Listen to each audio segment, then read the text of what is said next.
Hello, I'm Chris Williams. I've got Asperger's syndrome, and I have a lot of stress in my life, and very few friends to discuss my stress with.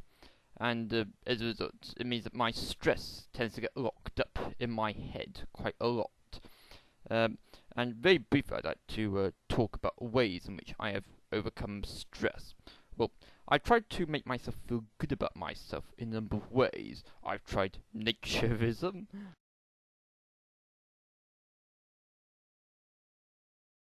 I've tried smoking.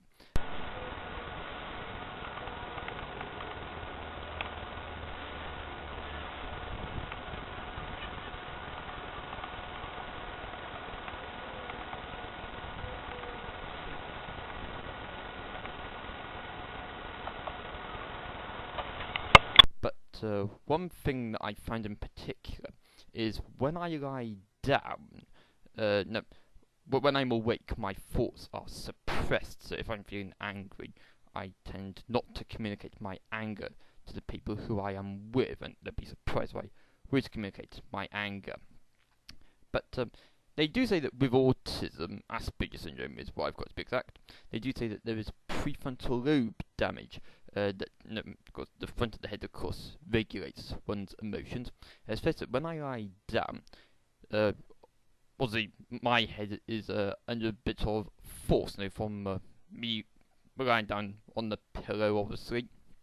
But it's fair to say that it's when I'm lying down and when I then wake up in the morning that I fit that my anger uh, surges. And if I were to spend all my time lying down, then I'd be more inclined to be able to communicate what I'm thinking. You'll notice that I'm recording what I'm saying, but I'm going to try and circulate this recording on my YouTube video blog and also on audioboo.fm, where I do audio blog equivalents.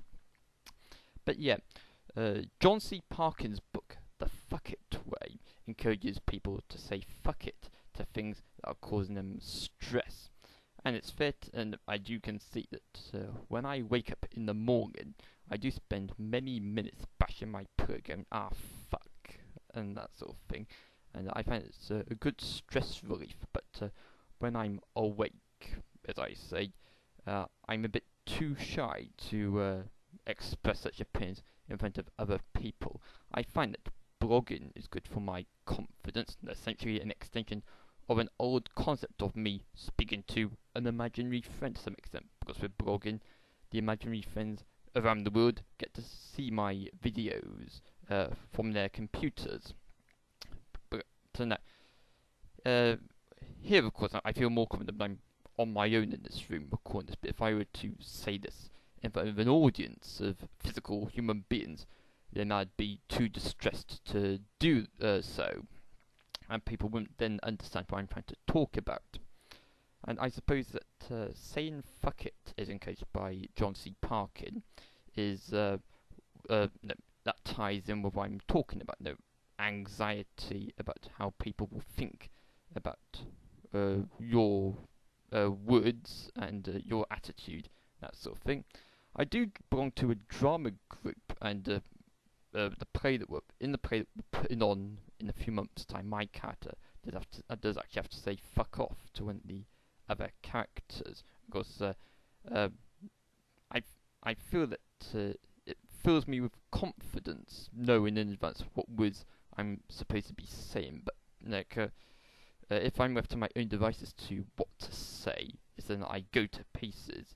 But no, expressing myself either in a strong way or in a or in a sort of going around the bushes sort of way, I find that expressing myself does relieves any stress that I experience. I have a lot of stress having Asperger's syndrome.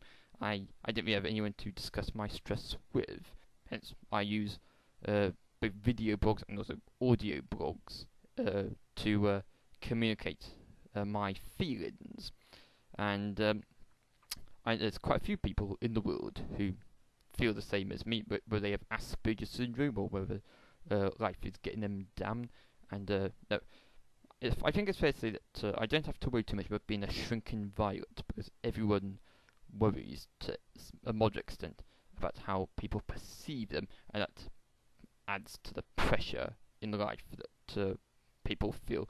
It's fair to say most pressure people put on themselves unreasonably. Okay, my audio blog has to finish now, but it's a 5-minute limit, so thanks for your time and goodbye.